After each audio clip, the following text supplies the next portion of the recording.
of today's town hall, Steve Ardagh, CEO and founder of Eagle Protect.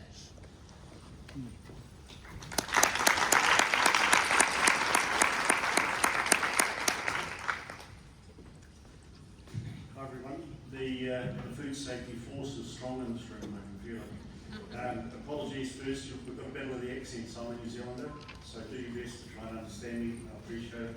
And then you've got the much more eloquent Irish voice of Gillian Keller.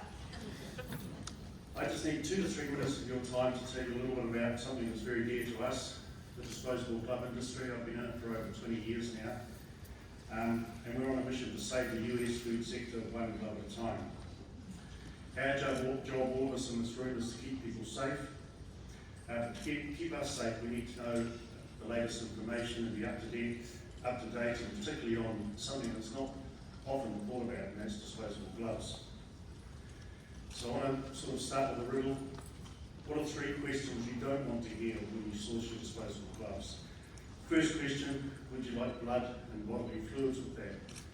We all thought we were safe until November 21, CNN published an article on an FBI bust of a Thai company importing disposable gloves direct from Chinese hospitals. These were picked up by suspicious brokers in the US, and some of you may have been contacted by them, and they're sold throughout the US food and medical sectors.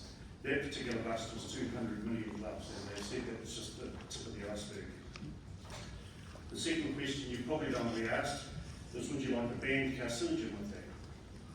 A customer of ours, Freer Farms, and our customer, thought they were safe. Washington State cannabis producer, until a recall and a hefty fine for a carcinogen found on their glove. They traced it back to found on their products. They traced it back to their nitrile gloves, and the founder told us, we didn't think there'd be something so nasty on a food safe glove. Now, FDA food compliance would have picked this up, but with 1,400 containers of gloves coming into the country every month, it's obviously a very hard job to check all those. And so we're putting a lot of faith and trust into these Southeast Asian factories. The third question, would you like human feces with that? The US food industry thought we were all safe. Eagle Protect initiated a project 5 years ago. We tested 2,800 gloves, 26 brands of medical and food compliance gloves, as part of a baseline calibration process for our new Delta Zero testing.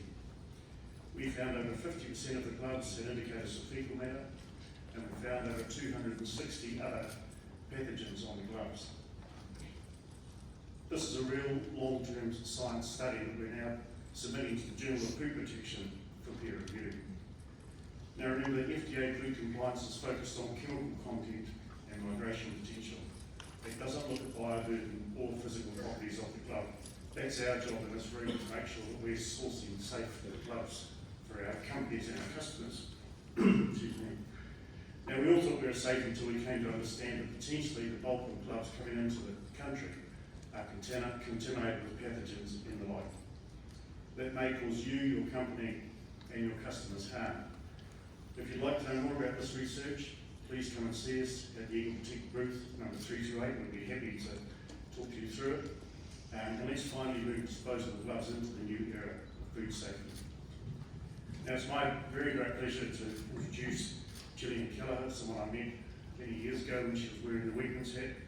She's the CEO now of Keller Consultants Limited, Chair of the Food Safety Summit Educational Advisory Board.